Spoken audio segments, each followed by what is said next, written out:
So greetings everybody. This Red Eagle, man. We here to show up, glow up, blow up. That's what we doing, man. Raising the frequency. And I got a topic I wanted to talk about.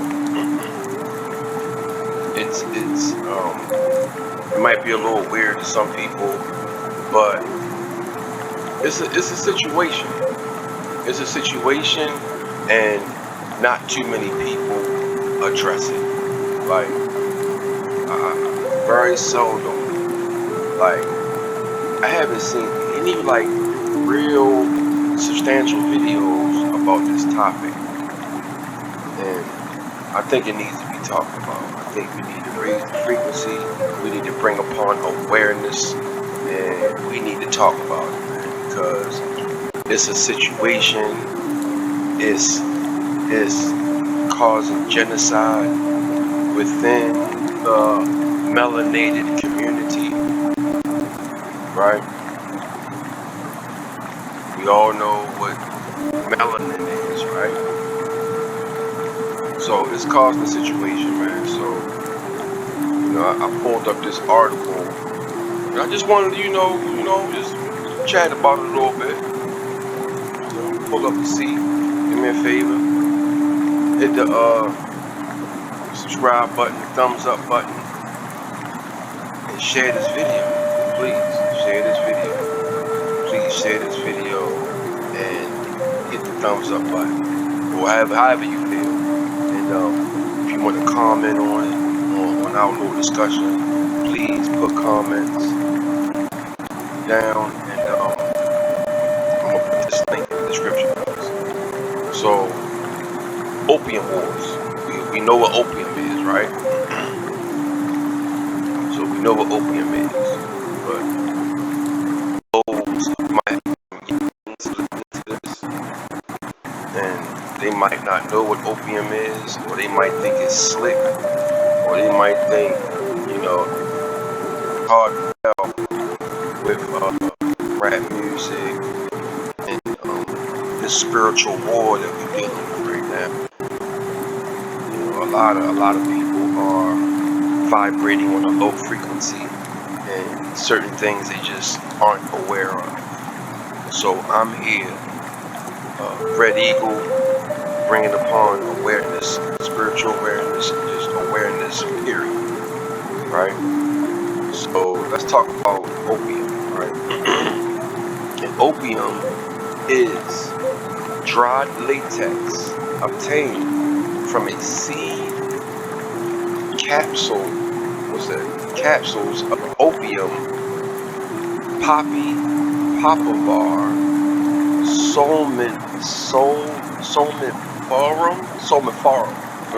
somiferum. Approximately 12% of opium is made of the,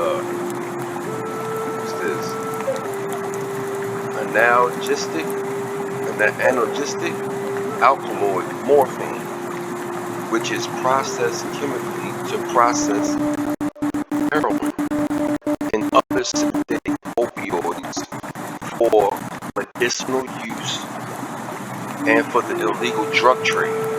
The latex also contains the closely related opiates, codeine and thiamine, right? So in other words, man, it's a drug. It's a nasty ass drug. It's a plant.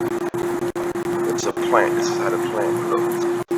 And what they do is they scrape, when they harvest this plant, they scrape the sides of this like big ball in the sac that leaks out of it. They gather it up in like these cans, and they do their magic with it, but the thing about this opium is it makes a whole lot of other things too, opium based things like morphine, things like fentanyl. Fentanyl is running through everything right now.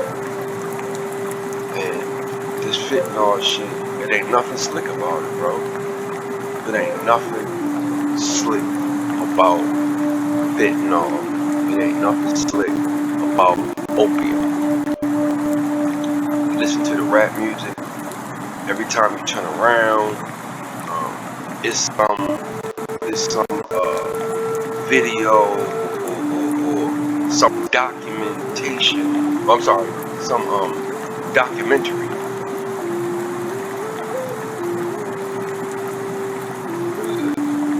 It's some kind of. I'm sorry. I'm reading as I'm talking. Every time I turn around, it's some type of drug dealing documentary on TV. Like, they glorify this shit, man. Like, and the kids and ignorant adults, they think that this shit is slick.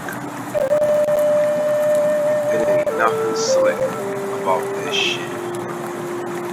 Alright? I guess this nut is on it now, or she's doing something with it.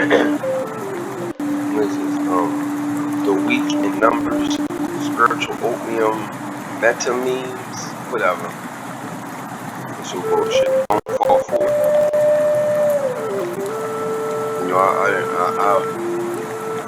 I had to lay to rest one of my good childhood friends yesterday. Rest in peace, Fat Man. Rest in peace, Richard, aka Monkey. Rest in peace, my brother James, Ashley, childhood friends, man. I haven't seen him in a long time, but when I heard about the shit that happened to them, it disturbed me, man, because we better than this, man. We better than this. We better than this shit here. This opium shit, we better than this, man. So let's look at this real quick.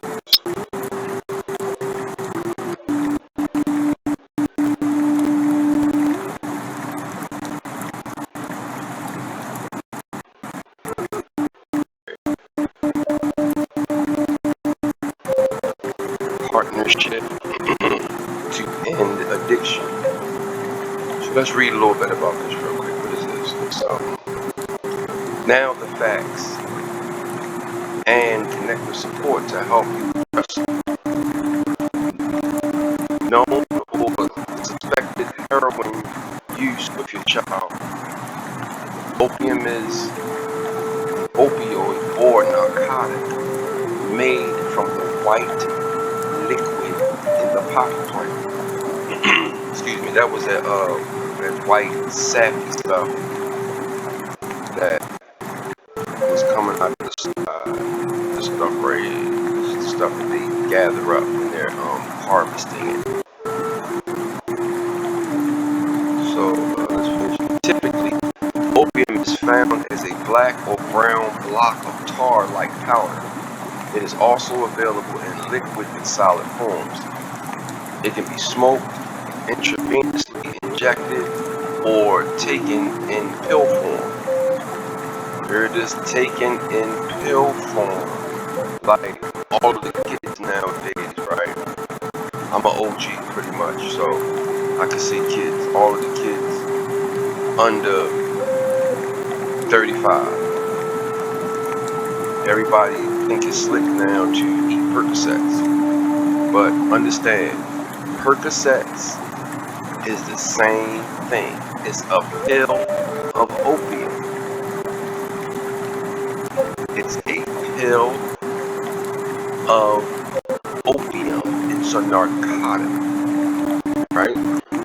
I know a lot of guys that will, when they're hustling, right? They will hustle dope, heroin, or fentanyl. They won't use the fentanyl or the dope, right? But they'll spend all day long selling heroin, fentanyl, whatever, right?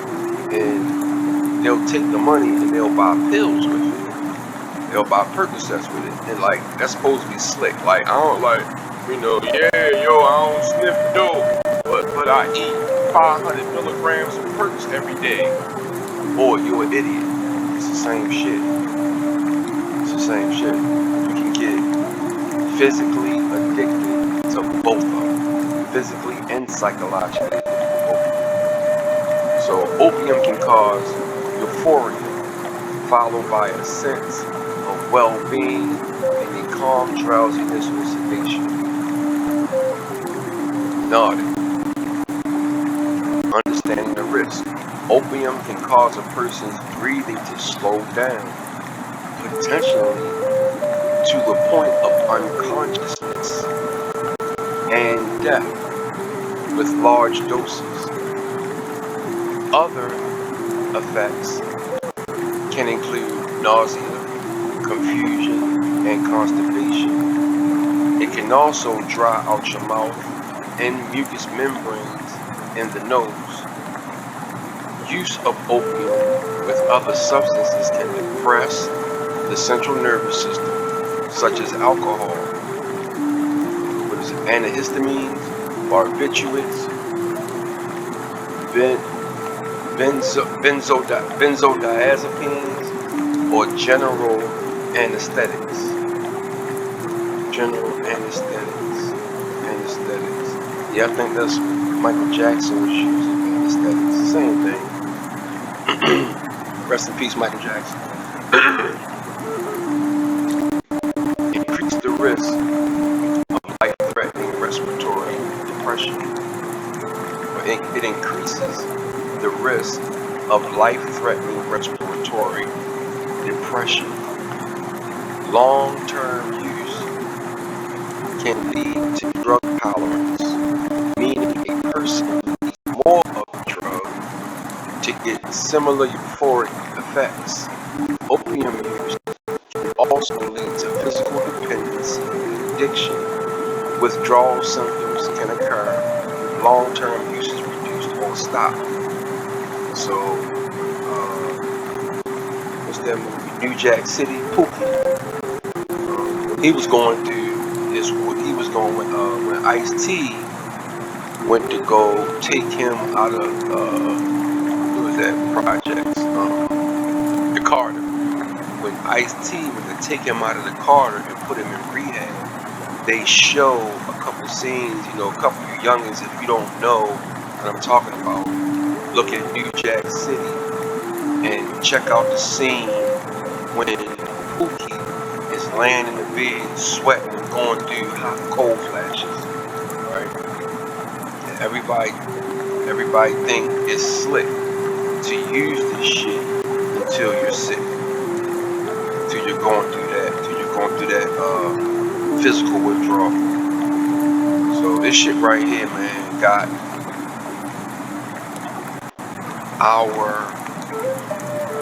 I'm not even gonna say urban areas, I'm gonna say melanated people all over the world, man. And they got some Caucasians too, but it's aimed at us. They're trying to take us out. Alright, so identify and address use. Signs of use include nausea, confusion, and constipation. If you're concerned your child may be using opium or other substances, the following can help you address the behavior and give them needed treatment.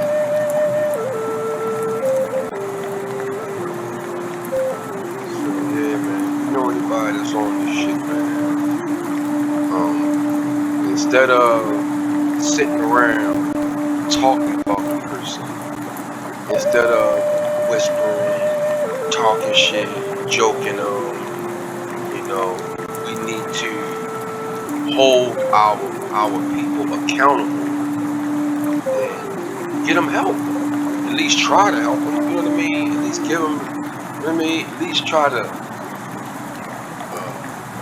give them an intervention. You know, I'm guilty of that because recently one of my good childhood friends passed from it. One thing about the family, my second family, is we still stay in contact with each other from kids, right? And we still connect.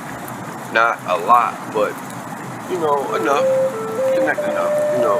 So I just feel like if we would have gotten our minds together, sat down as a family and tried to figure out what the brother was going through, maybe we could have addressed it and been of assistance to help him, man.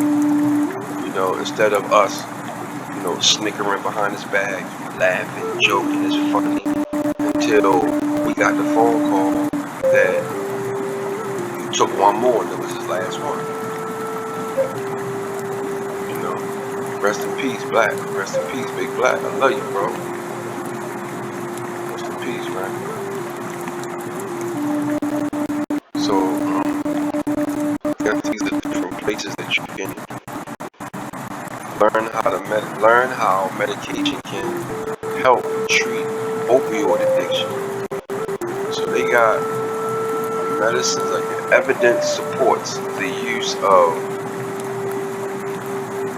naltrexone, buprenorphine, or methadone, coupled with counseling as the preferred treatment for addiction to heroin and other opioids. My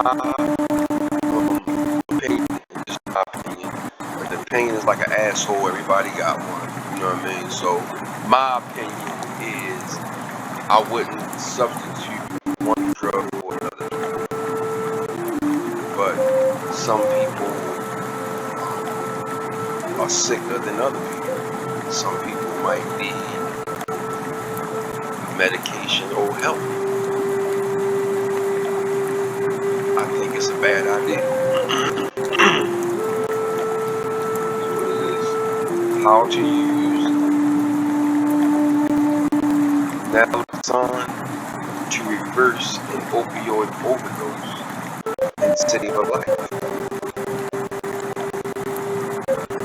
In the event of an opioid overdose, including heroin and prescription Percocets, Xanax bars, you know, ain't nothing slick for all the rappers doing this shit, man. All the rappers doing this shit.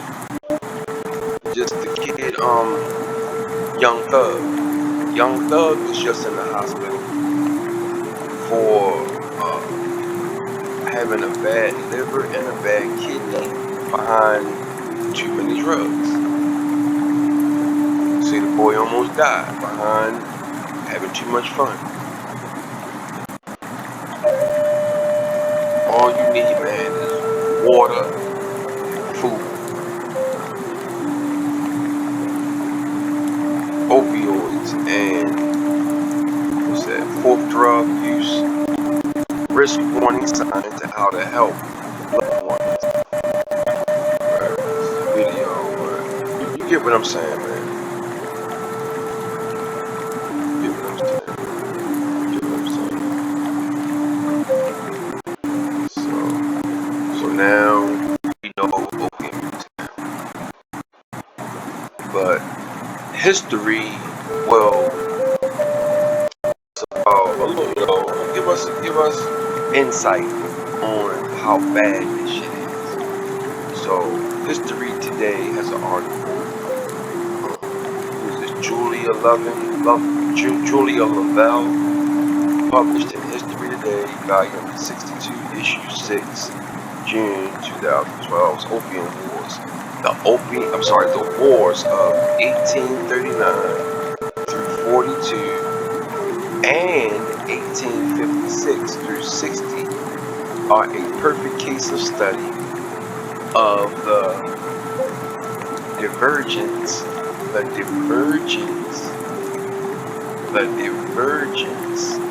of opium that the British Empire continues to generate. The hijack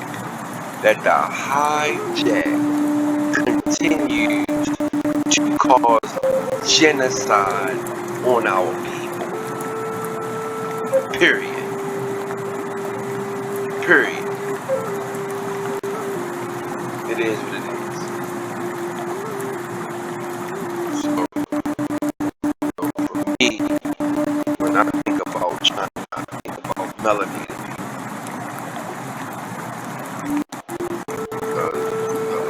The ancient people of China are melanated. So I guess this is an actual picture of one of the wars, right? This is combat at Gugsu Canton during the Second Opium War. There was two of them.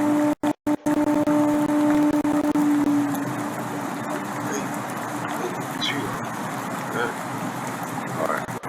So, despite now Ferguson's effort in 2003 to partially rehabilitate British imperialism in his best-selling Empire, the subject still provokes anger debate. And I bet it do. The recent revelations concerning the Foreign and Commonwealth Office's obliteration of archives dealing with the British brutality in 1950s Africa and Malaya during the Empire's attackers and admirers into open combat. George Monbiot and the Guardian Lancasters, defenders of the imperial legacy, while Lawrence James in the Daily Mail argued that the empire was a dynamic force for the generation of the world.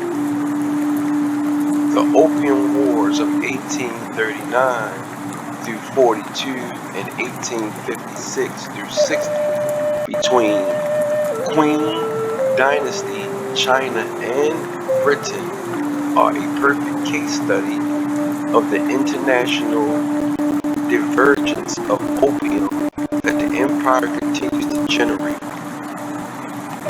In China, the conflicts, the first between it and a Western nation, are a national wound, right? The start of a Western conspiracy to destroy China with the drugs and gunboats. In Britain, the wars barely seem to register in public memory. Damn. So what did they do? What did they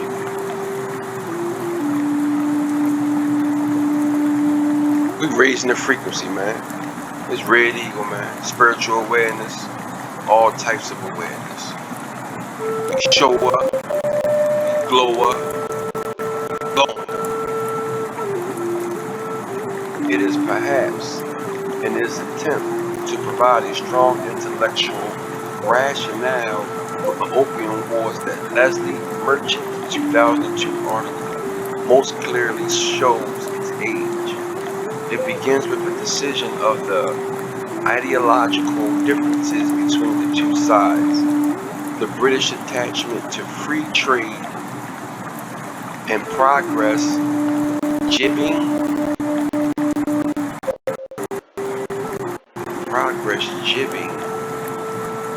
with the traditional Confucian bias against merchants and commerce.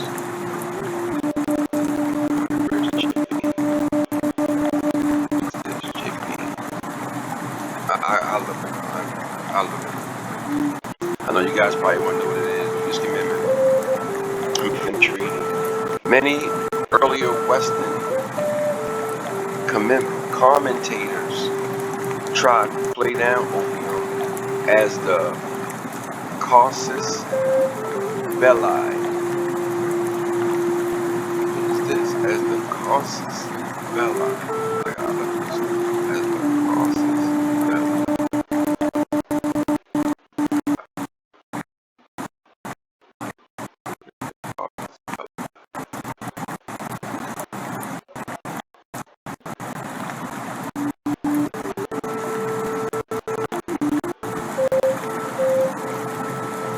casus belli, occasion for war, is an act or event that provokes or is used to justify war. A casus belli involves direct offenses or threats against the nation declaring the war, whereas a casus foederis involves offenses or threats against its ally, usually one bound by a mutual defense pact. Okay, so now we're doing this here.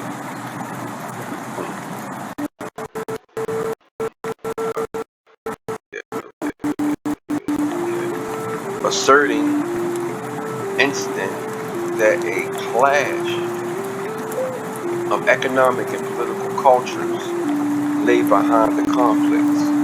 They sought a moral justification for wars that are essentially about protecting an illegal, profitable drug trade. So they caused the situation. These days, historians may prefer to focus on the amoral bounds, shillings, and pence logic of the wars, arguing that they were about opium and the drug's unique ability to balance the books, rather than a more intellectually respectable collision of civilizations.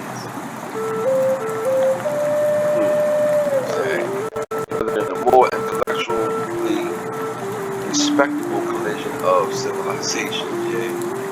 Exactly. So they do that shit at them. They do the opium at them to probably throw them off balance. John Wong's 1998 study of Britain's Second Opium War with China, Deadly Dreams, made clear Lord Palmerston's dependency on opium revenues throughout the middle decades of the 19th century, in light of British addiction to Chinese exports of silk, ceramics, and tea. Opium was the only commodity that saved the British balance of payments with Asia from ruin's deficit. Merchant argues that mid-century British merchants in China believed that a just war should be fought to defend progress. In reality, the British leaders of the opium trade through the 1830s and 1840s were far more interested in protecting their drug sales in order to fund lucrative retirement packages. One of their numbers, James Matheson, used such profits to buy a seat in Parliament in the Outer Hebridean island of Lewis. Outer Hebridean.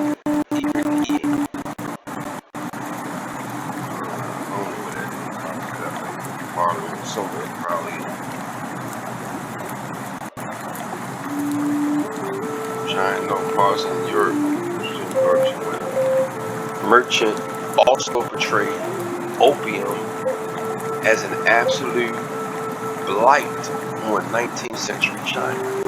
Over the past decade, however, Frank Decatur, Lars Lehman, and Zhou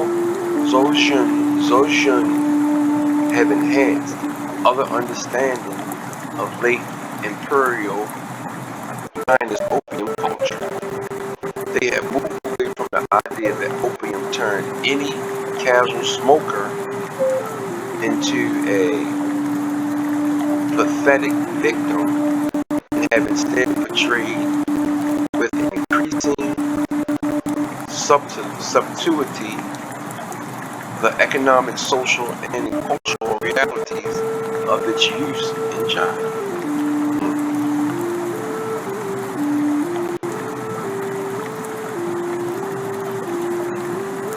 Yet, there is much in Merchant's article that remain relevant. He captures nicely the childish blitheness of the young Queen Victoria to the war in China. Albert is so amused at my having got the island of Hong Kong. He makes an important point, too, about the over-reliance of some earlier Anglophone historians on Western sources and paradigms to interpret Chinese history, and their neglect of internal Chinese factors. Until surprisingly recently, this remained a significant issue in Chinese studies. No shit. As late as 1984, an influential sinologist called Paul Hohen felt the need to call for a China-centered history, one that relied on careful work of Chinese archives and examining Chinese history on its own terms. As a result, we have seen an impressive body of work emerge that have re-examined a succession of Sino-Western encounters through sources from both sides.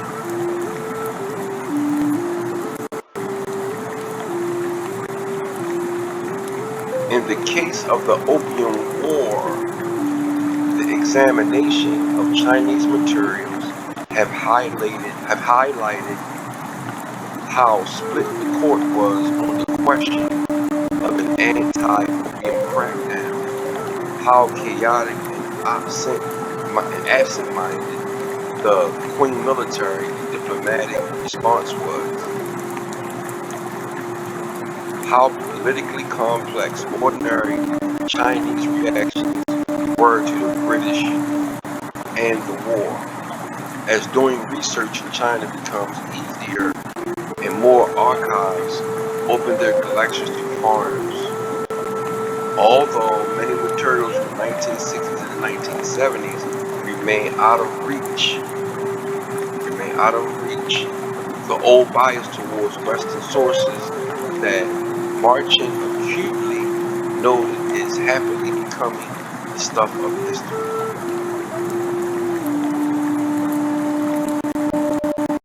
So it's now for me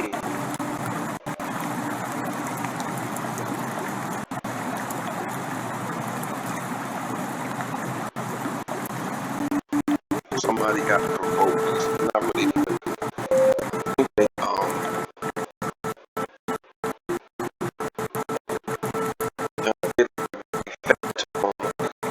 to win the war. The Wars of the Populace. Leslie Merchant sees the Opium Wars as a philosophical clash between two countries and two notions of government and society.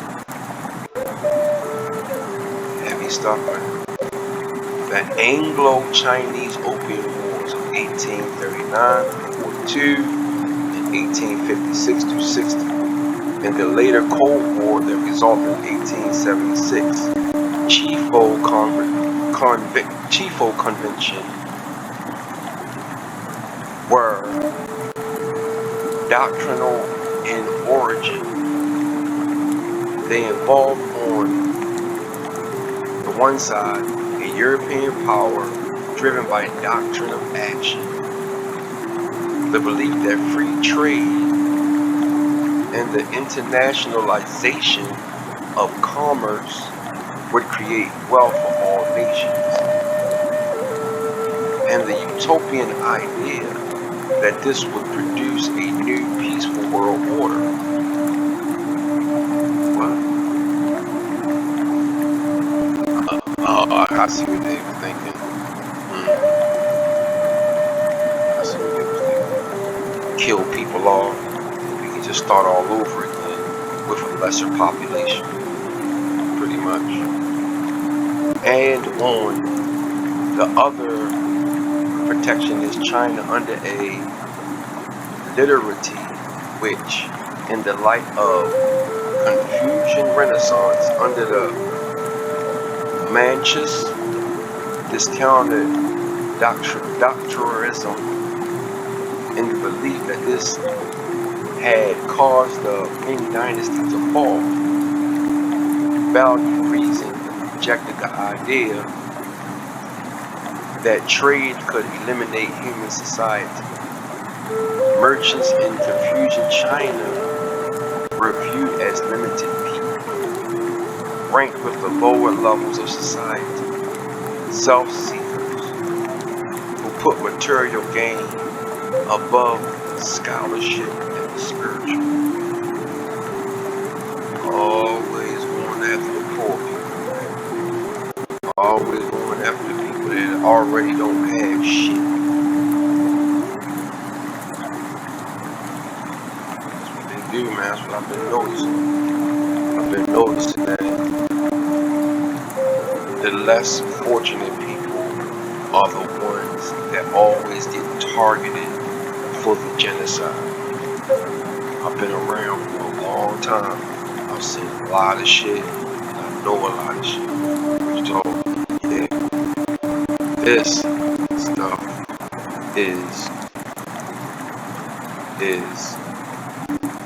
half of the reason why we're in perpetual slavery in America. Not just China, but also America too. Right? India period too. And the American Empire of Calabus too, man. I have lost so many friends behind drugs, namely opiates, either by ODing or either by getting killed behind selling it or going to prison for the rest of their life behind selling it or robbing somebody behind it. Yeah. Shit nasty. So, you know, that's why I feel like that's another one of the reasons why I feel it's very important to learn history. Namely your history, but history period. Because just like the jab, if you understand history, then you'll understand why it's important to stay away from the jab. Ideological war was not new to the British.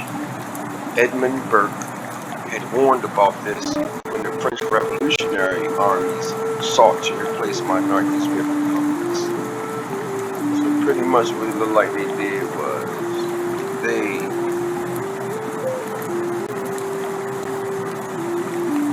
it.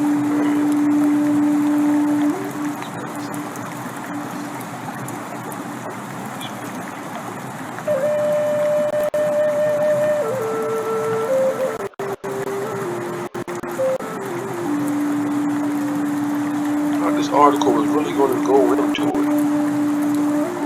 But you know what? We gonna read some more. We need to know what we need to get a clear perspective of what this crap is.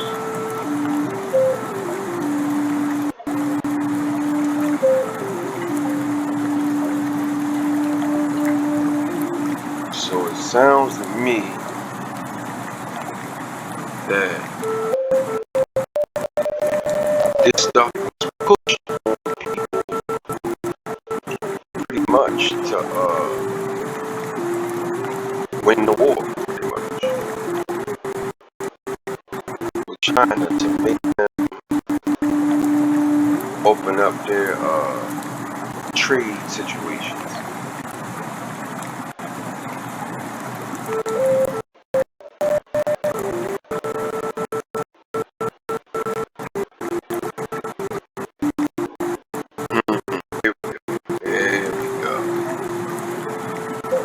Yeah.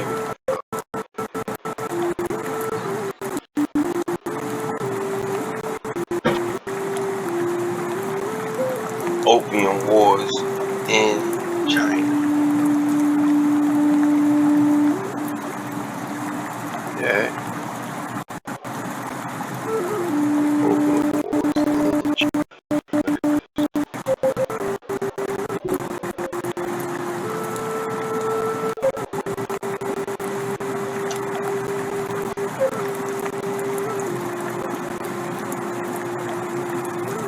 Wars in China. Yeah. This must be real footage.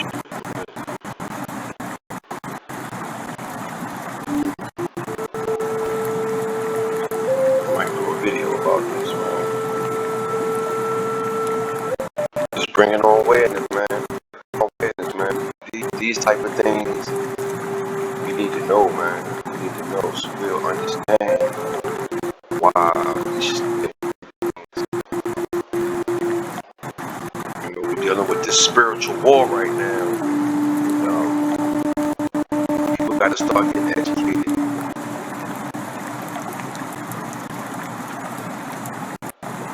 So let's read overview. The Opium Wars in the 19th century were a critical junction in modern Chinese history. The first Opium War was taught. We read this already. I know we read this already.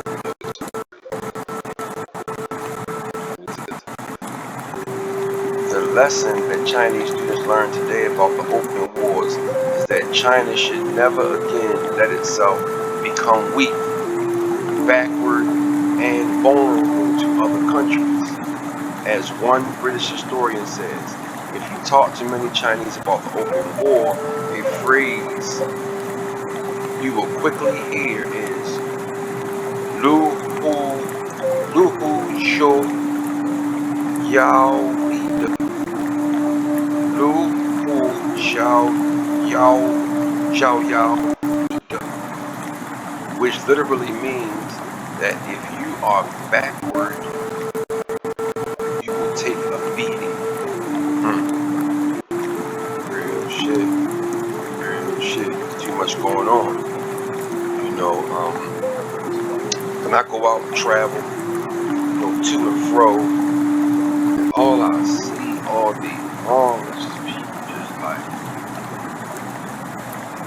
nod everywhere, man. Everybody just like sleep.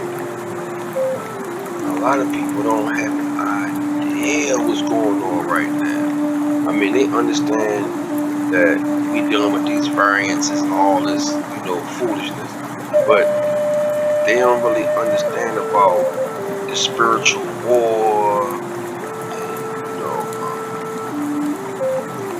learning to better yourself, to get. Now is the time to suit up, put that armor on, and get stronger.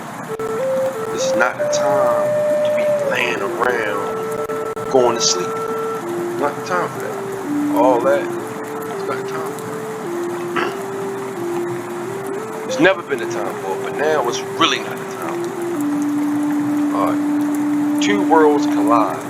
The first Opium War.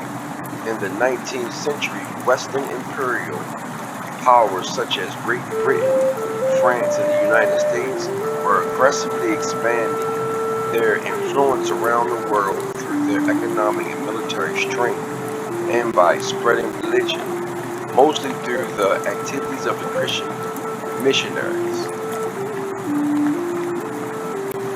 These countries embraced the idea of free trade, and their militaries had become so powerful that they can impose such ideas on others. In one sense, China was relatively effective in responding to the foreign encroachment, unlike its neighboring, including present-day India, Burma, now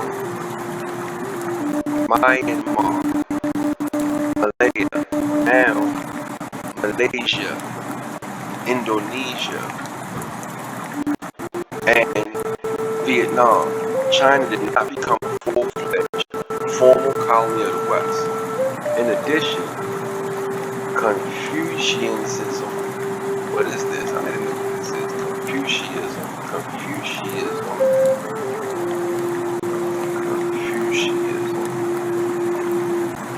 It sounds like confusion. It sounds like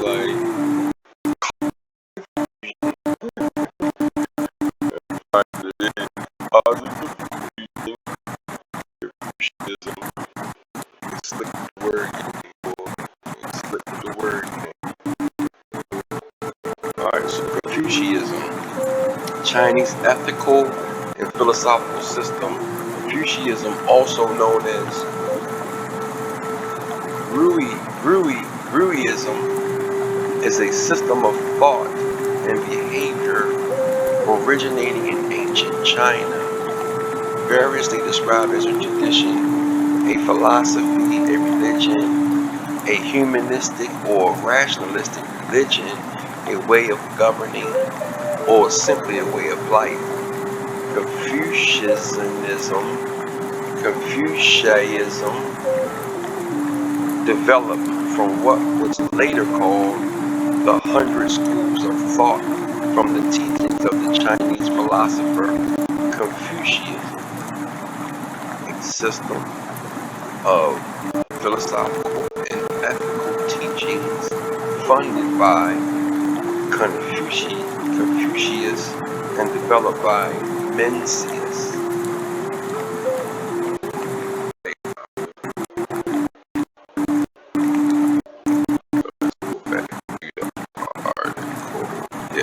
So now we know what Confucianism is.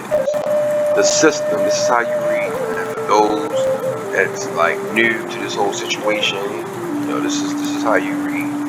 You read with a dictionary. Try to get an accurate dictionary. We know Wikipedia is not always accurate, but once you get this perspective about certain things, you'll know how to get the meat from the writing and spit the bones out.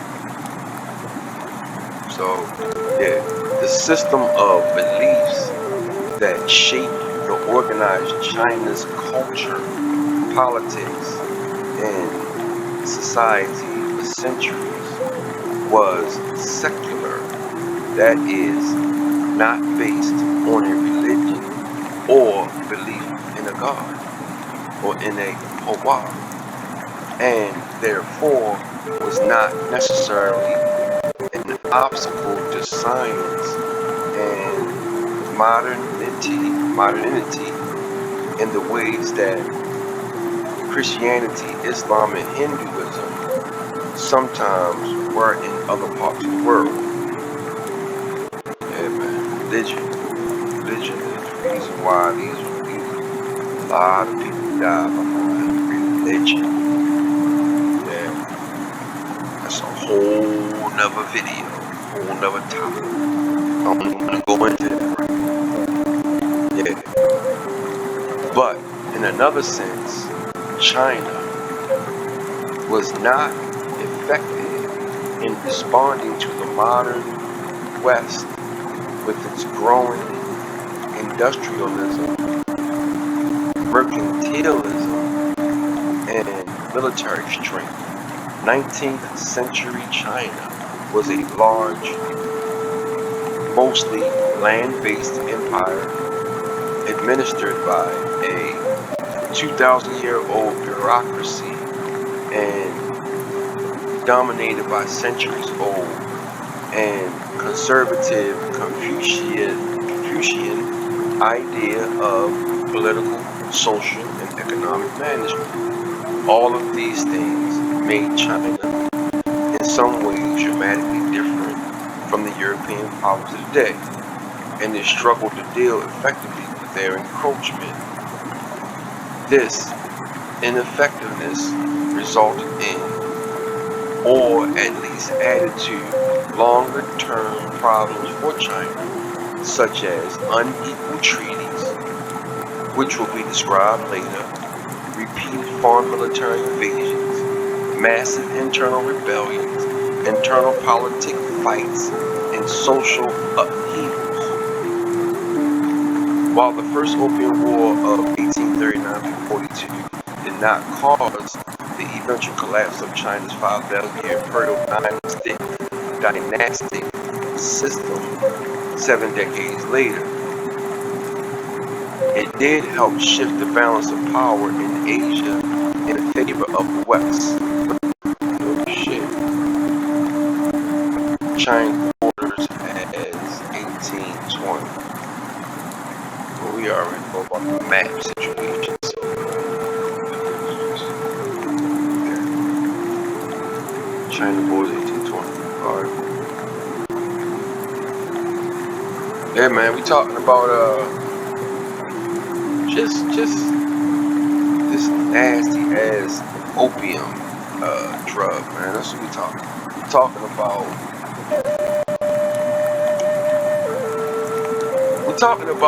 Right now. We're talking about the wars, the China wars, right? The British pretty much feeding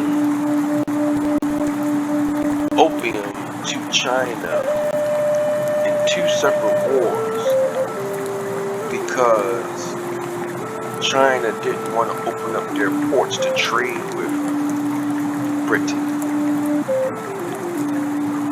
So, let me finish reading. So, let me finish. I was about this. Let me finish reading.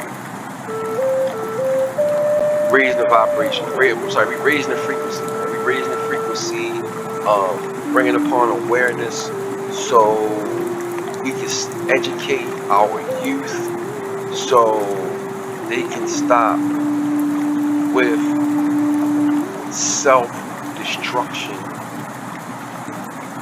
which is more genocide on our people. Alright? Because it's killing my whole neighborhood. Opium and the West embrace the free trade. In the decades leading up to the First Opium War, trade between China and the West took place within the confines of the Canton system, based in the southern Chinese city of Guangzhou, also referred to as Canton. An earlier version of this system had been put in place by China under the Ming Dynasty in 1368 through 1644. 300-something years.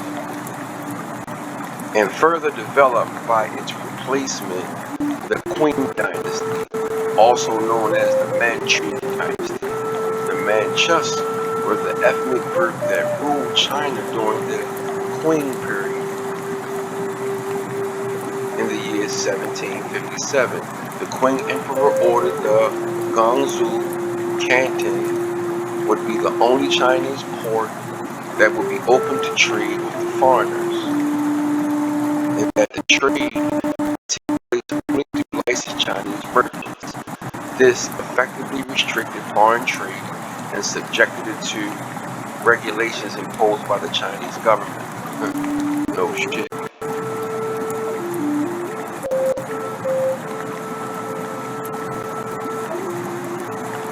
For many years, Great Britain worked within this system to run a 3-country trade operation. It shipped Indian cotton and British silver to China and Chinese tea and other Chinese goods to Britain. In the 18th and early 19th century, the balance of trade was heavily in China's favor. One major reason was that British consumers had developed a strong liking of Chinese tea, as well as other goods like porcelain and silk. But Chinese consumers had no similar preference for any goods produced in Britain. They ain't one. Yeah. China did not want to mess with Britain at all. We ain't mess with y'all. Because of this trade imbalance, Britain increasingly had to use silver to pay its expanding purchases of Chinese goods. Oh, so they finessed them and made them pay in silver. In the late 1700s, Britain tried to alter this balance by replacing cotton with opium, also grown in India. In economic terms, this was success for Britain. In the 1820s, the balance of trade was reversed in Britain's favor, and it was the Chinese who now had to pay with silver. Boy, mother. Whatever it take to win, huh? Whatever it take to win. Whatever it take to just take some right shit. What is this? A stacking room in an open factory in Patna, India. On the shelves are balls of opium that were part of British trade in China. Yo, what is this? Kilos of heroin. Man, look at this.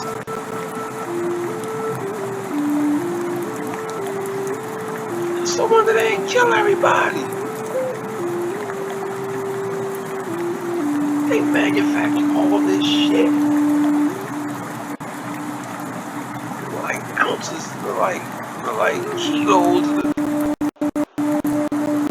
Look, and they got melanated, bringing it in. Look at this. Melanated. Got them walking it in.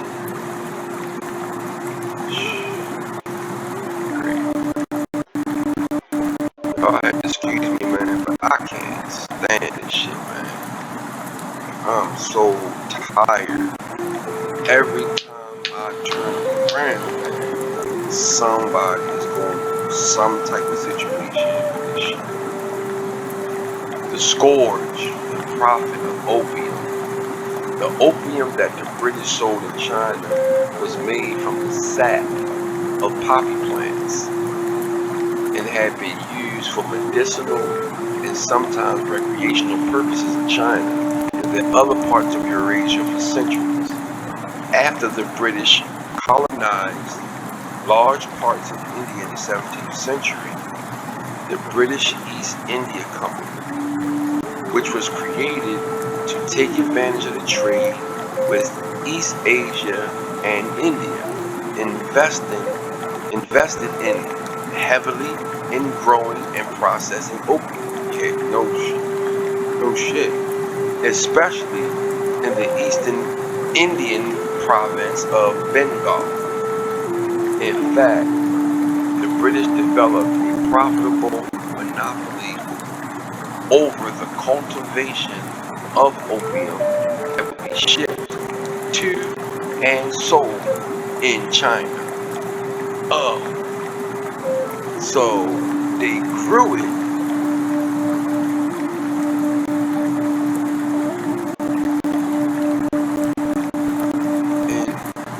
India. Yeah, they grew it in India. And then they sold it in China. By the 19th century, more and more Chinese were smoking British opium as a recreational drug. But for many, what started as recreation soon became a punishing addiction. Many people who stopped ingesting opium suffered chills, nausea, and cramps, and sometimes died from withdrawal. Now, I've never heard that. I've never heard that people died from withdrawal. Once addicted, like I said, remember Pookie in New Jack City? He was laying in the bed at nighttime, shaking and sweating. Ice-T took him to rehab. So just look at that clip. I was gonna put it on, but I've already been an hour, so I don't want to hold y'all too long. I'm just trying to bring upon awareness, raise the frequency. Y'all already know. It's really easy, man. Once addicted, people would often do almost anything to continue to get access to the drug. The Chinese government recognized that opium was becoming a serious social problem. No shit. And in the year 1800, it banned both the production and the importation of opium. In 1813, oh, it went a step further by outlawing the smoking of opium and imposing a punishment of beating offenders 100 times. So look at them. I think they did a lot of they smoking too. They smoking, yeah. Where I'm from, they snorted and they shoot. I think back then probably was cheaper. You probably got more. I mean,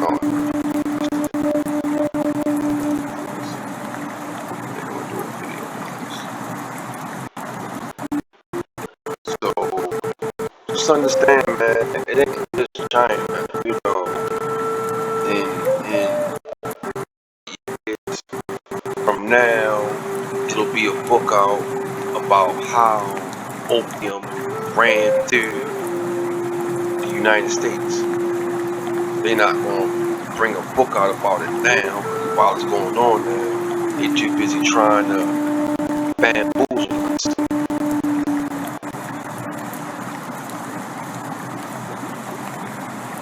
In response, the British East Indian Company hired private British and American traders to transport the drug to China. Chinese smugglers brought the opium from British and American ships anchored off the Gansu coast and distributed it within China through a network of Chinese middlemen.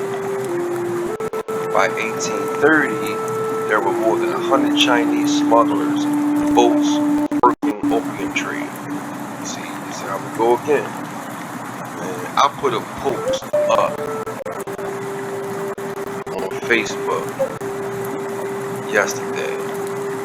And I threatened all drug dealers. Yeah.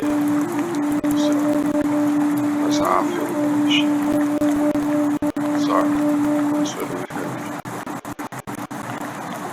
So it's them killing them. You know what I mean? They smuggling the shit in, and this reached a crisis point when in 1834 the British East India Company lost its monopoly over the British opium. To compete for customers, dealers lowered their selling price, which made it easier for more people in China to buy opium, thus spreading further use and addiction. Yeah. In less than 30 years, from 1810 to 1838, opium imports to China increased from 4,500 chests, the large containers used to ship the drug, to 40,000. As Chinese consumed more and more imported opium, the outflow of silver to pay for it increased from about 2 million ounces in the early 1820s to over 9 million ounces a decade later. In 1831, the Chinese emperor, already angry that opium traders were breaking local laws and increasing addiction and smuggling, discovered that members of the army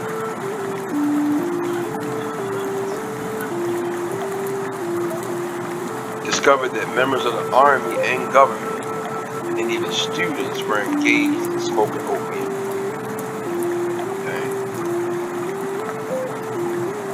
Alright.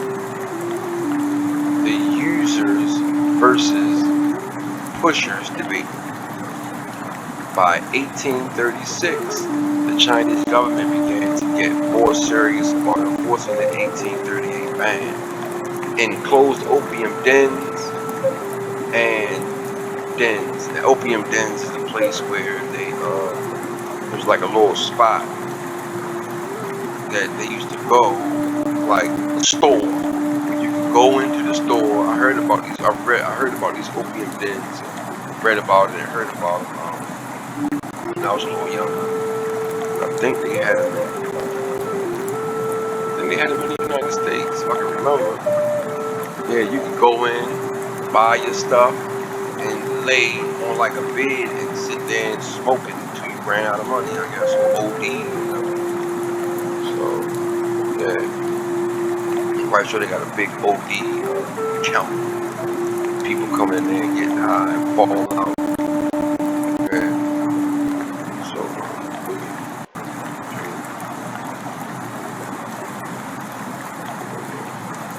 the Imperial called for a debate among Chinese officials on how best to deal with the crisis. Opium were polarized into two sides. One side took a pragmatic approach, that is, an approach not focused on morality of the issue. It focused on targeting opium users rather than opium producers. This is always the case. I was going for the peasants. They argued that the production and sale of opium should be legalized and then taxed by the government.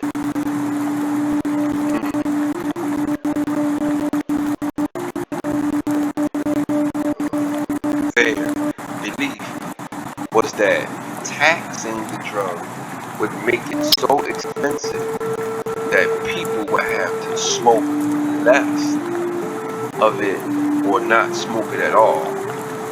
Tell somebody that's going through withdrawal that.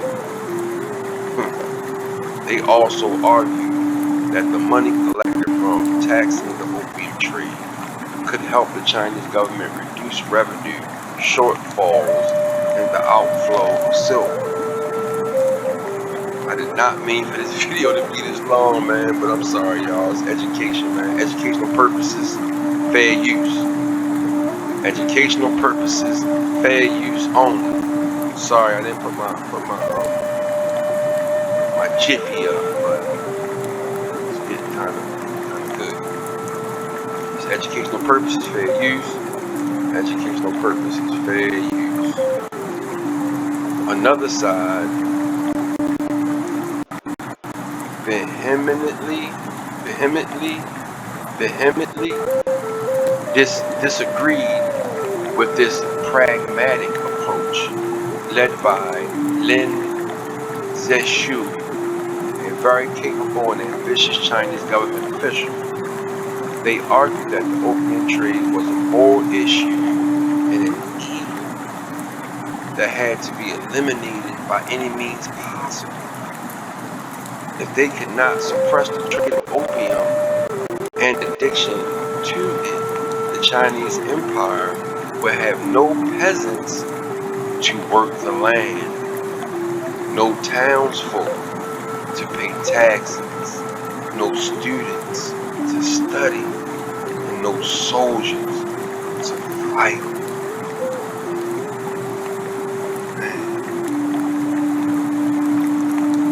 Rest in peace, man. Rest in peace to all of the people that lost their lives, man, behind this low vibration, man. This demonic, this satanic energy, man. You hear me? They argue that instead of targeting opium users, they should stop and punish the pushers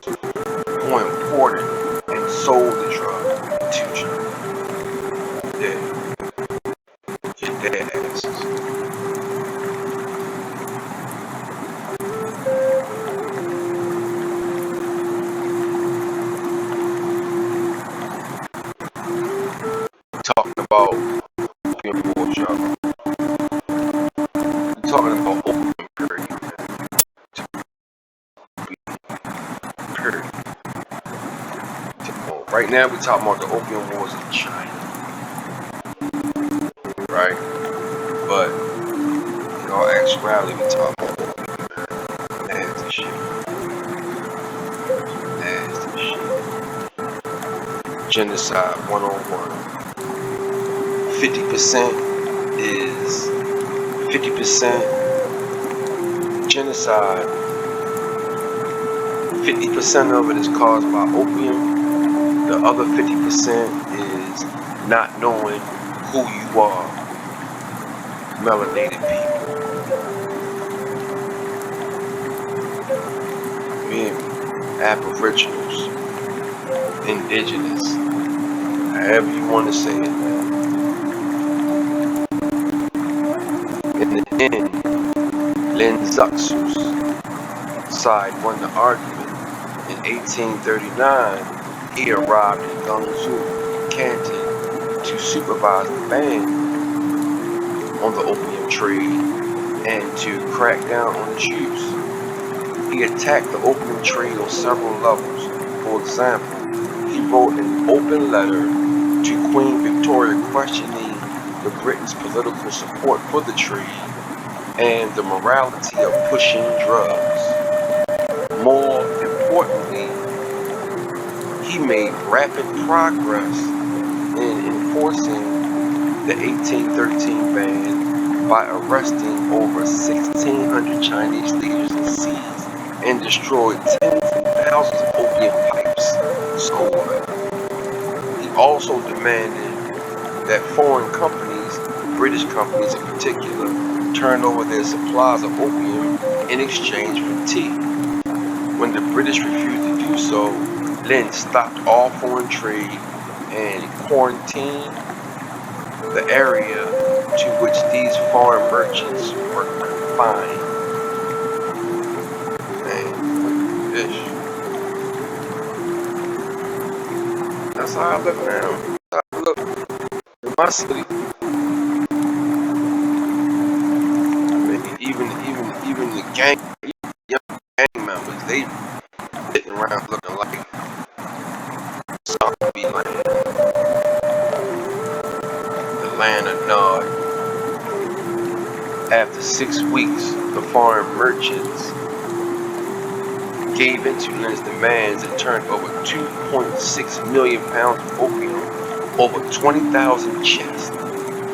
Lin's troops also seized and destroyed the opium that was being held on British ships. The British superintendent claimed these ships in international waters, but Lin claimed they were anchored in and around Chinese islands. Lin then hired 500 Chinese men to destroy the opium by mixing it with lime and salt and dumping it into the bay. Finally, he pressured the Portuguese, who had a colony in nearby Macao, to expel the uncooperative British, and forcing them to move to the island of Hong Kong.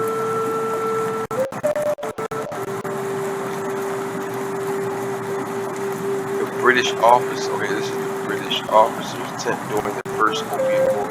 This is during the first opium war. There was 2 of them, remember?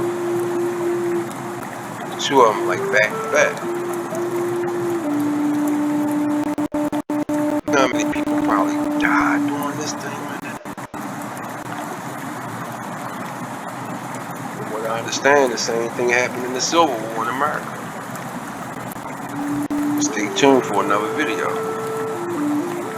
Raising the frequency. From what I understand, I'm not sure, but I think I read something that made me feel like a lot of the guys that was involved in the Civil War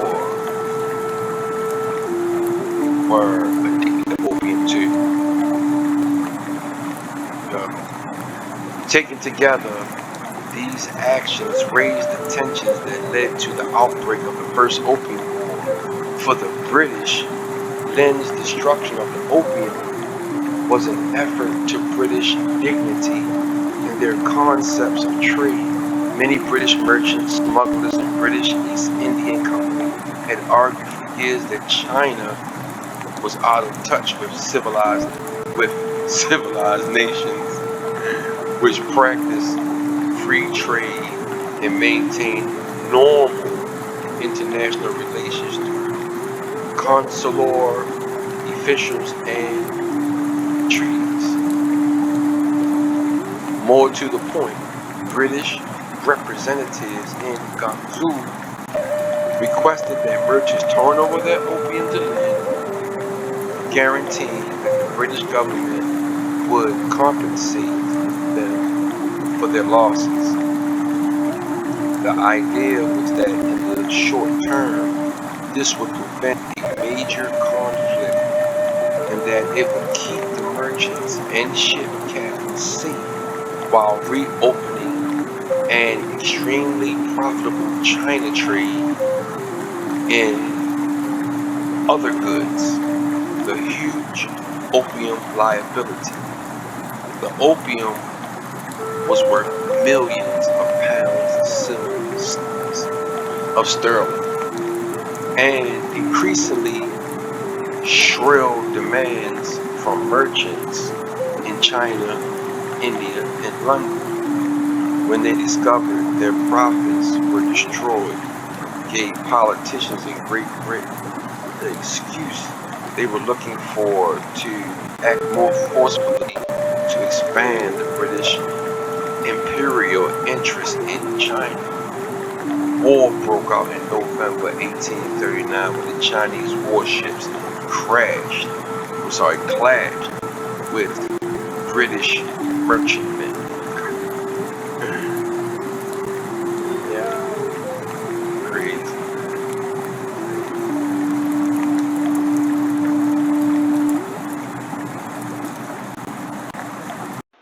That's why I love this thing.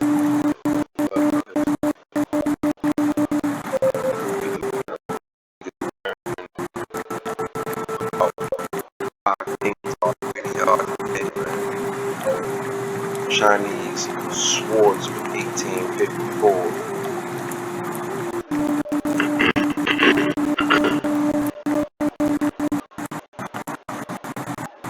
I'm just saying, man, it's history. You know, I'm from America, so it's just same thing, man. You know, it's same thing, just in a different place, just in a different spot.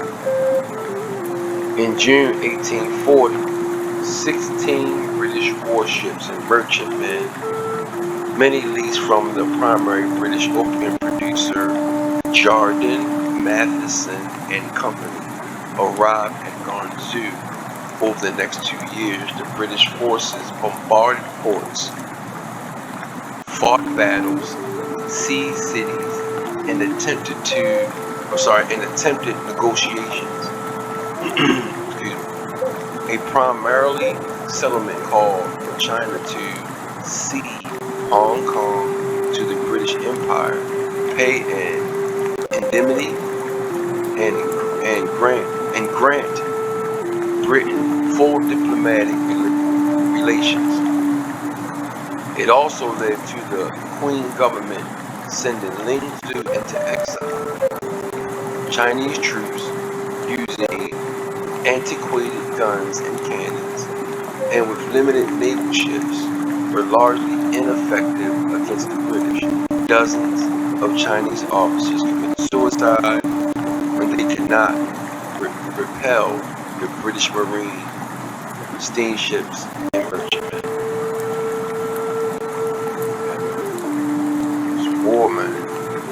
More and more war, man. Some people, man, they don't care. They just want to win. They don't care. Whatever it takes. I will steal your kids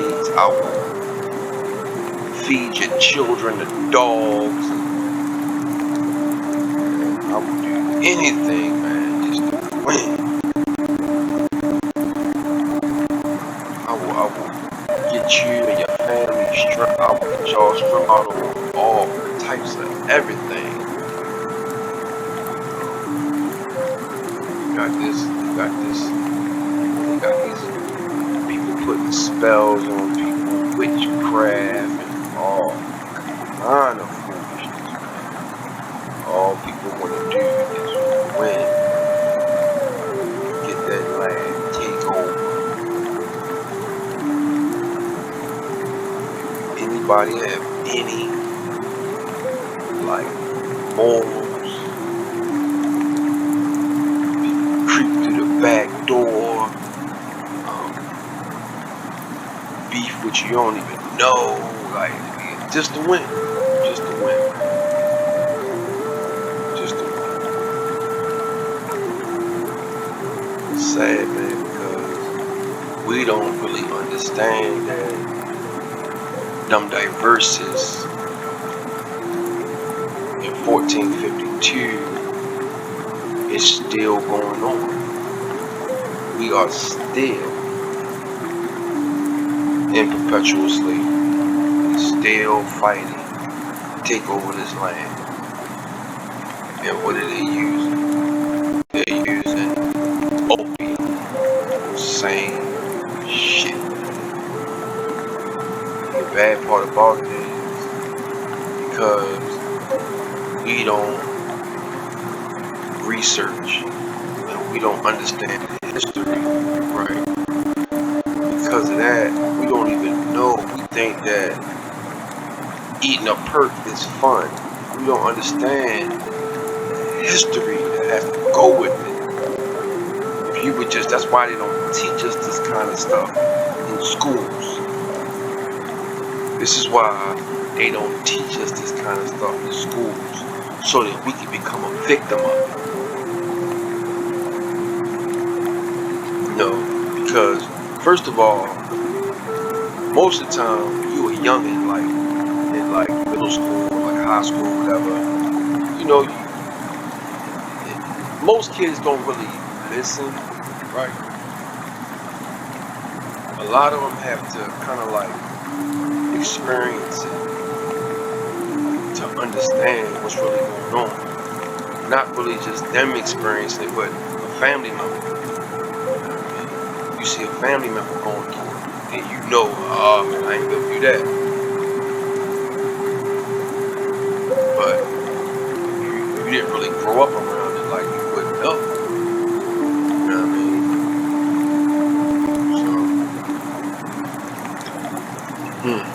So let's read.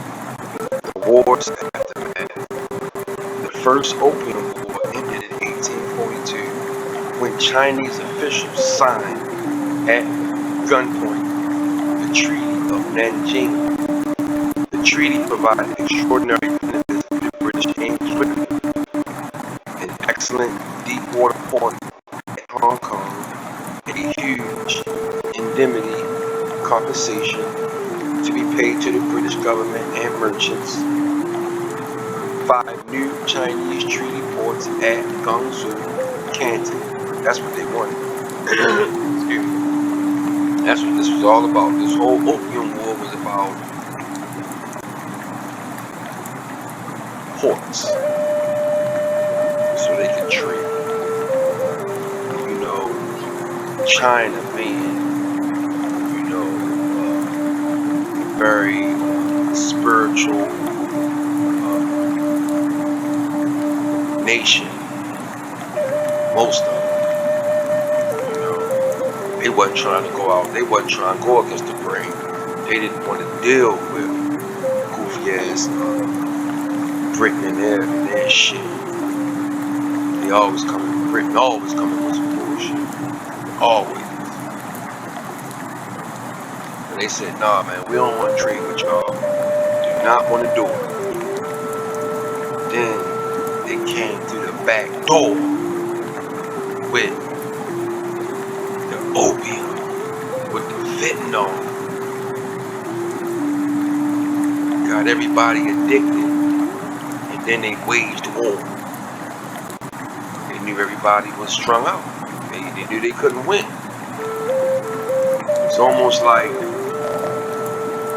with the invasion in America, same thing, but it was this virus. I wouldn't be surprised if it was some opium involved in that too, man. It just, we haven't read it yet. I'm quite sure it might be something. I don't know. Never know, man, with history, because they don't tell us everything. They don't tell us everything, and every once in a while, you gotta understand, all of these writings that we read, these writings come from the hijack. So they're only going to tell us what they want us to know. They're not going to tell us what they don't want us to know. So sometimes you have to use your dragonfly perspective and understand your reading and eat the meat and spit the bones out. Because you can't trust everything you read. It's always some type of deception in everything you read, including scriptures. Yeah, including some scriptures.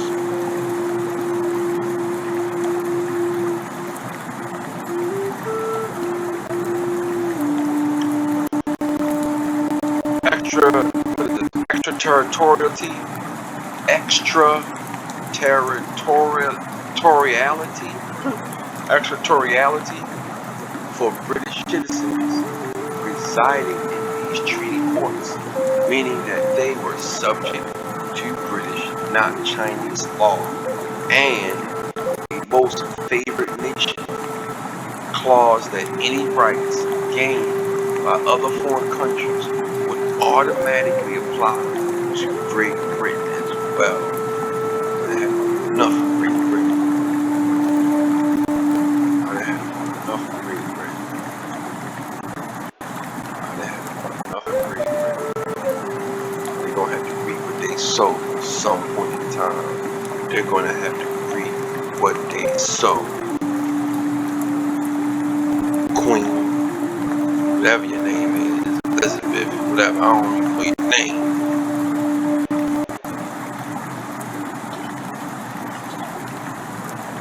Rest in peace, fat man. Rest in peace, Big Black. Rest in peace, Monk. Love y'all, man. For China, the Treaty of Nanjing provided no benefits. In fact, Chinese imports of opium rose to a peak of 87,000 chests in 1879. After that, imports of opium declined, and then ending during the First World War, as opium production within China outgrew foreign production. However, other trade did not expand as much as foreign merchants had hoped, and they continued to blame the Chinese government for this. Among these Chinese officials, the aftermath of the war led to a bitter political struggle between two factions. A peace faction, which was roughly aligned with the users faction in the opium trade debate, and war faction, which was roughly aligned with the pushers faction in that debate.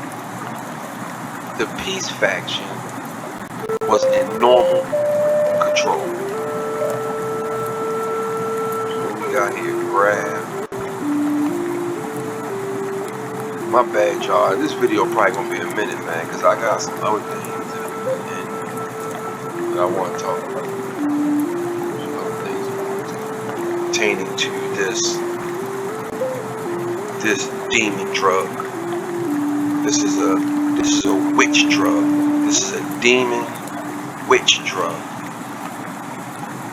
And sometimes, I've even read accounts where spells have been cast on certain individuals. So they could, same thing with China, same thing. So you out there using drugs, man, you out there nodding all over the place, understand it probably was a spell put on you and your people maybe 400 years ago, maybe 300 years ago, maybe 200, maybe 2 days ago. So I rebuke Satan, get the hell off my channel, man. It's Red Eagle, Spiritual Awakening. We here to show up, glow up, blow up. Opium imports in China, 1650 to 1880.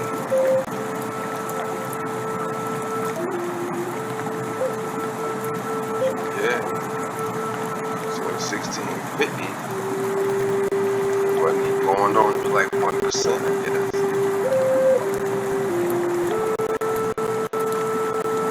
Then look how it went up.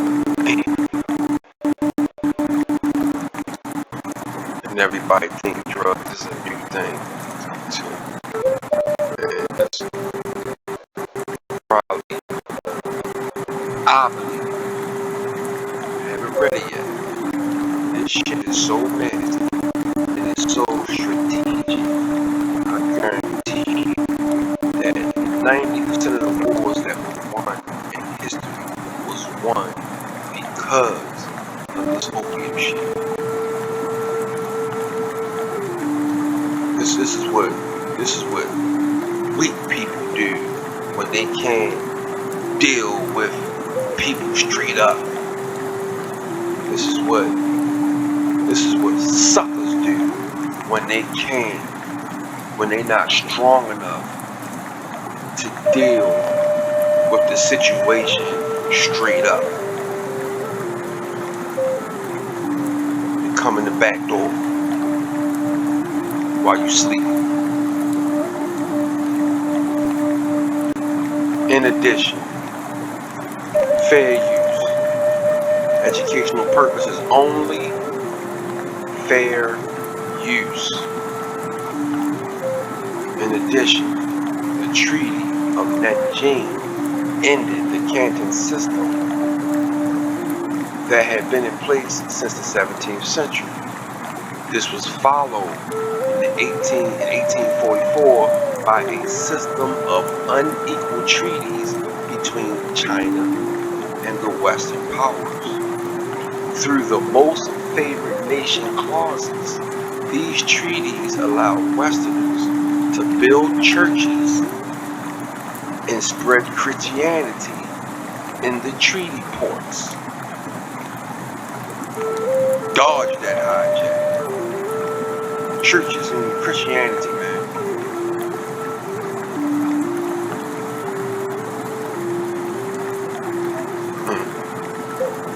Western imperialism and free trade had its first great victory in China with this war and its resulting treaties. When the Chinese emperor died in 1850, his successor dismissed the peace faction in favor of those who had supported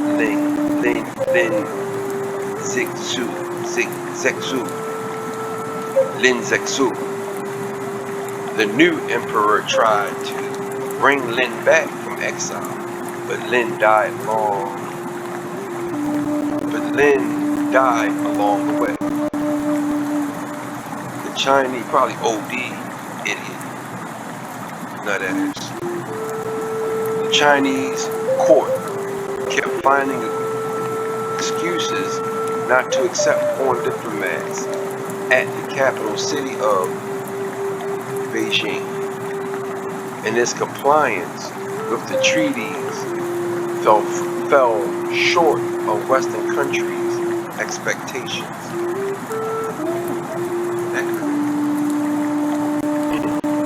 So I'm doing this for the youngins, man. Y'all need to know this shit. I'm sorry. I'm sorry. Second Opium War, 1856, 1860. In 1856, a second Opium War broke out and continued until 1860.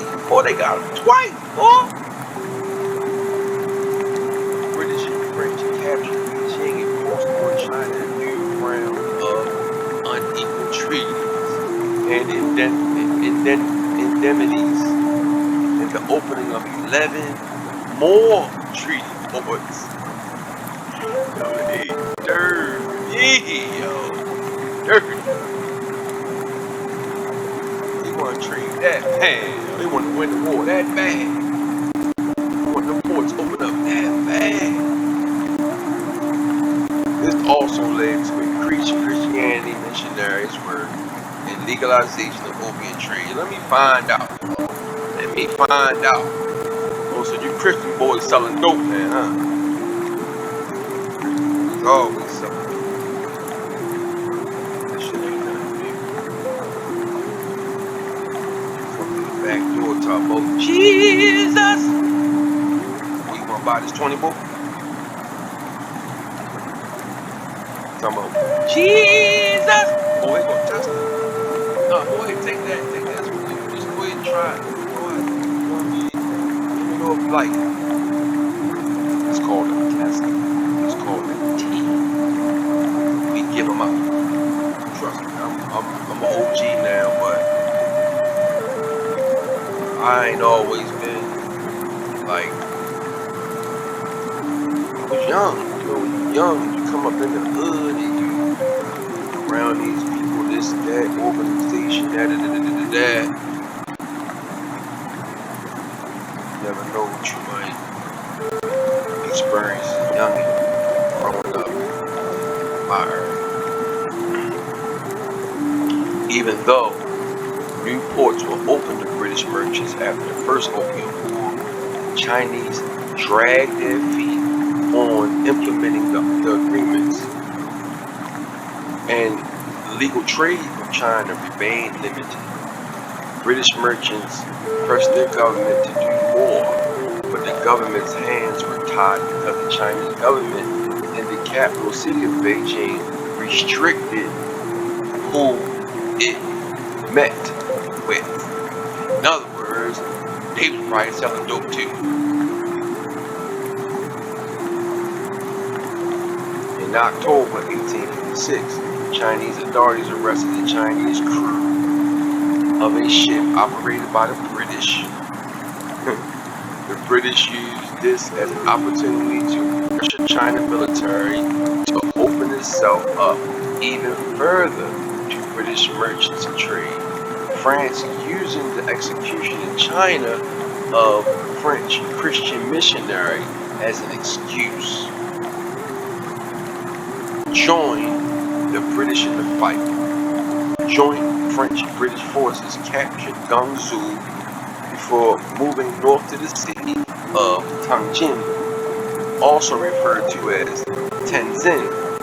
In 1858, the Chinese agreed on paper to a series of Western demands containing in documents like the Treaty of Tenzin. But then they refused to ratify the treaties, which led to further hostilities. Almost done. We'll ride it out, y'all. Grab you some nice hot tea or some water, and let's get this dry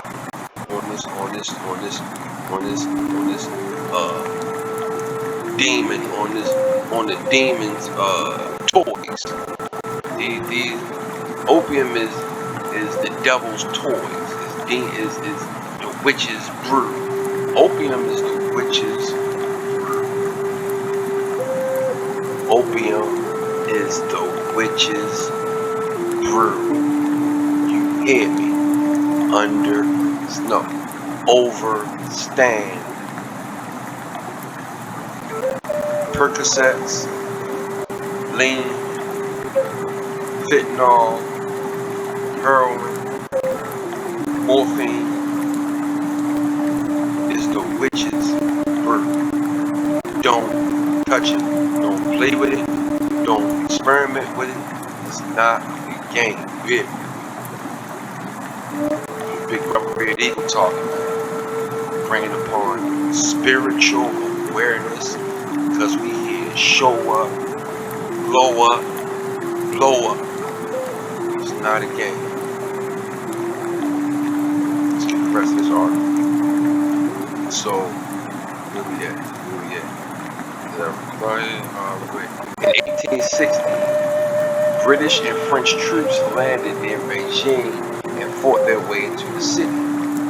Negotiations quickly broke down, and the British High Commissioner in China ordered the troops to loot and destroy the Imperial Summer Palace, a complex and garden where Qing Dynasty emperors had traditionally handled the country's official matters. They probably were the big dope boys. The emperors, they were the ones. The emperors and the government probably was the ones that were selling to all of the poor people. That happens all the damn time. Every I'm gonna say probably like every 100 years, maybe like every 200 years, when they try to take over something, first thing they do, they bring the smack in. Smack everybody all up real good, and they rage over. Can't win at that point.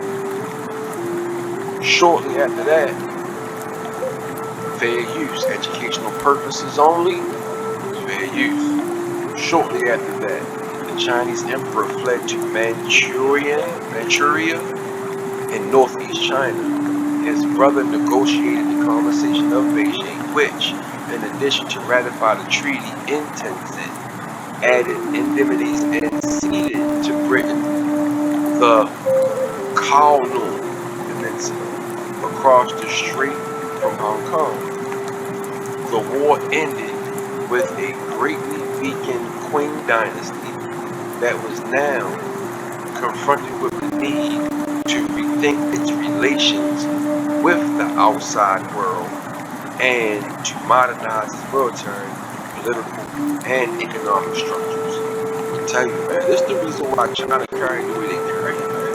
This is the reason why China carried the way they carry it now. Because of all that pain they went through during those 2 OPIUM wars. Yeah, I'm tell you, man, I ain't never seen no Chinese boy in the dope line in my neighborhood. Never. But I mean, Asian looking kind of Caucasoid looking, slanty eye type of light skinned, real pink skinned type of Asian. I never seen them in no drug areas in my neighborhood. Never. I might have seen, I ain't never seen one. Seriously, that right there got their mind right. The Opium Wars got their mind right. Thinking about the Opium War in 1839, the British imposed in China their version of free trade and insisted on the legal right of their citizens, that is, British citizens, to do what they wanted, wherever they wanted. Chinese critics point out that while the British made lofty arguments about the principle of free trade and individual rights, they were in fact pushing a product, opium, that was illegal in their own country. Idiots. So, man, there are different viewpoints on what the main underlying factor in Britain's involvement in the Opium Wars. What? Well, what? There are different viewpoints on what was the main underlying factor in Britain's involvement in the Opium Wars. What? Because they wanted to take over. They wanted the land. They wanted the women. They wanted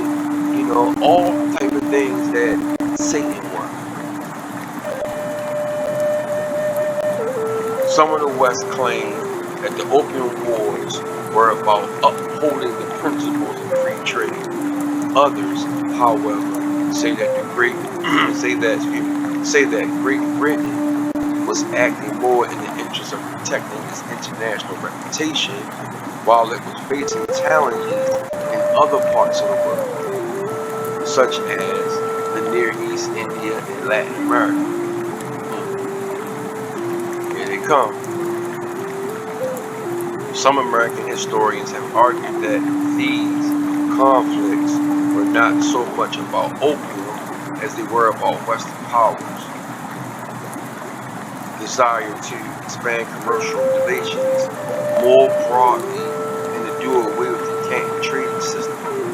Finally, some Western historians say the war was fought at least partly to keep China's balance of trade in a deficit. No shit. And that opium was an effective way to do that, even though it had very negative impacts on Chinese society. It is important to point out that not everyone in Britain supported the opium trade in China. In fact, members of the British public and media, as well as American public and media, expressed outrage over their country's support for the opium trade. I agree with that. I agree with that. You know, just because,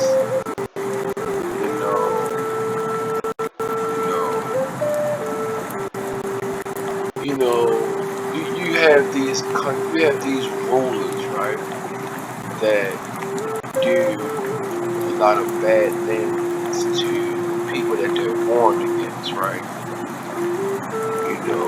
I'm a firm believer in, that emperor, whoever he is, wherever he is, right? He's on what he's on, trying to take over whatever he's trying to take over, right? Now, these soldiers that are working for him, it doesn't necessarily mean that everybody support what he's advancing, whoever this superpower person is, right? I'm a firm believer that I'm quite sure that some of the soldiers were like, probably more than half of the soldiers were probably like, look, I'm not with this. If we're going to do it right, or we don't do it at all. We're going to fight head up. And yeah, with all dope shit on vaccine, viruses and vaccines too.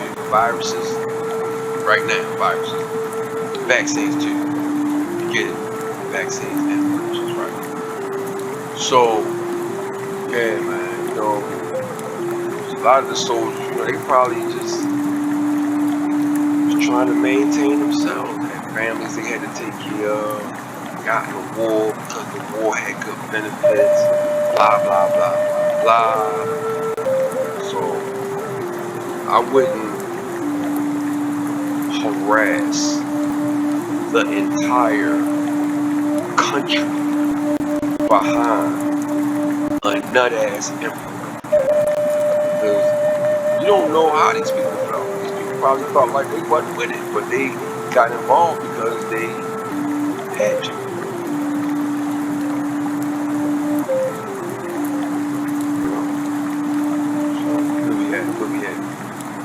I'm getting lost. And I'm tired. We're going on 2 hours. We ain't done yet. Opium Wars. Further, where we at? Did we read it? I'm gonna start right. The Opium Wars further contributed to the weakening. Okay, we did read this.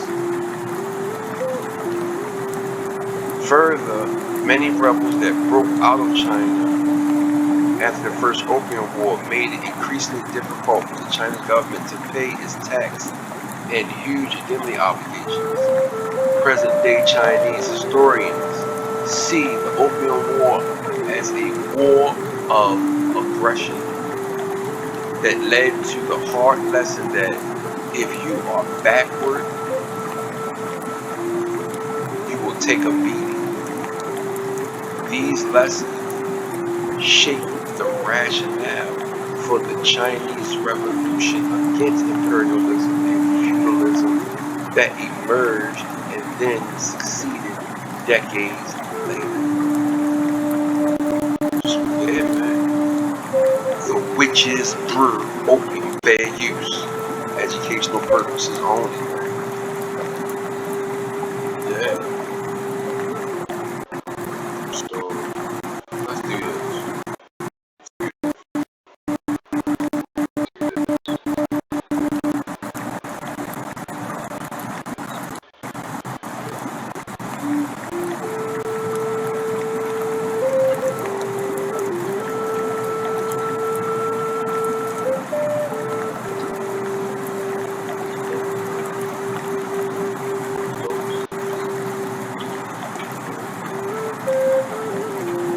Amado.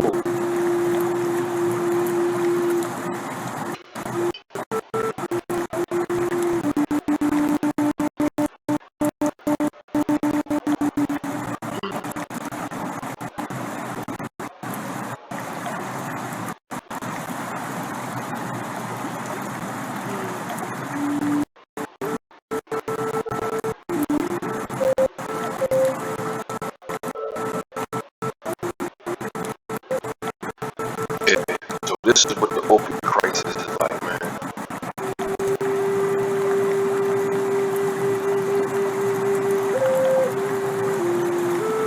Opioid overdose crisis. In 2019, nearly 50,000 people in the United States died from opioid-involved overdose.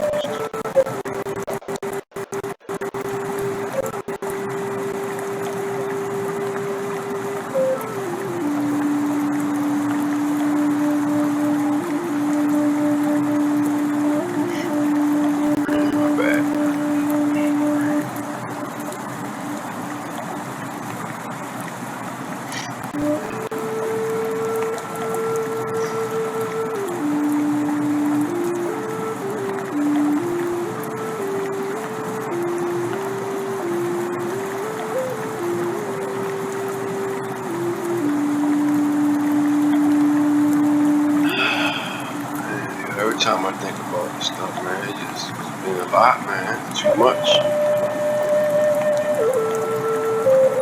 I'm tired of going to funerals, man.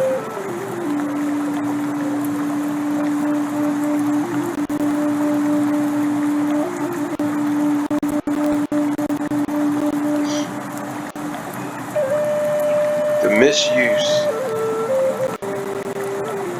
of an addiction to opioids, including prescription painkillers, heroin, and synthetic opioids such as fentanyl, is a serious national crisis that affected public health as well as social and economic welfare. The Centers for Disease Control and Prevention estimates that the total economic burden of prescription opioid misuse alone in the United States is $78.5 billion a year, including the cost of health care, lost productivity, addiction treatment, and criminal justice involvement, man. You know how many brothers locked up behind this shit?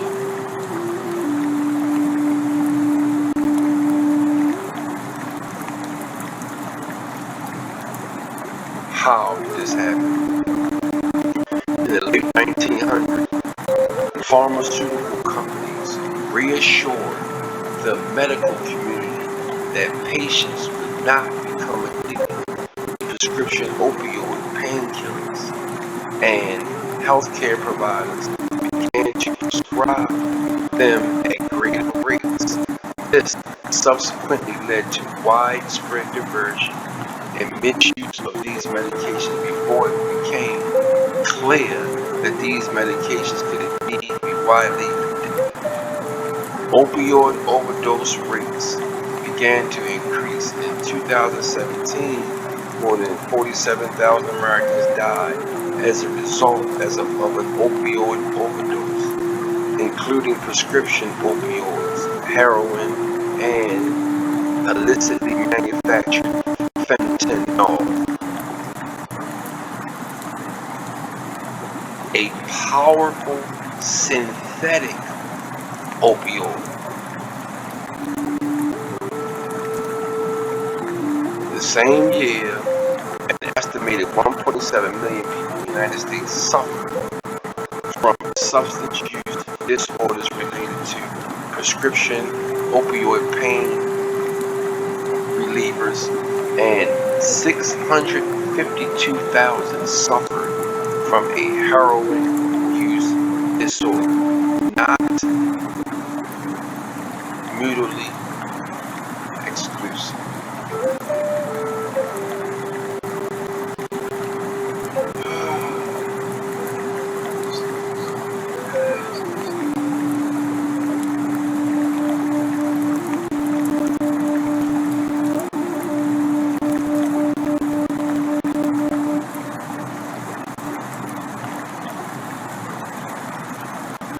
So yeah, man, I think 2 hours is enough. I'm gonna go ahead and end it right here. I just wanted to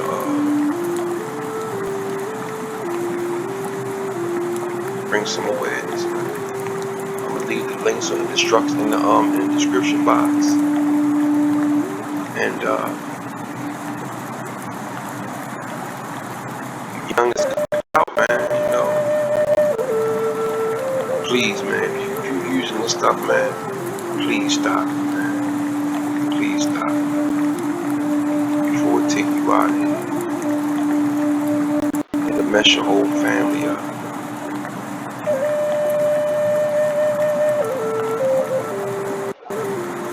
Mess your whole family up. Not only will it mess you up, it'll also hurt your parents, your children, in your community, in your people.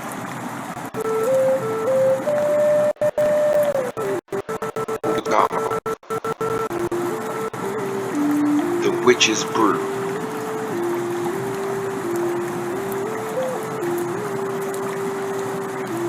It's your big brother Red Eagle. Spreading spiritual awareness. Remember, we always gonna show up, we're gonna blow up, and in return, we gonna blow up. Peace.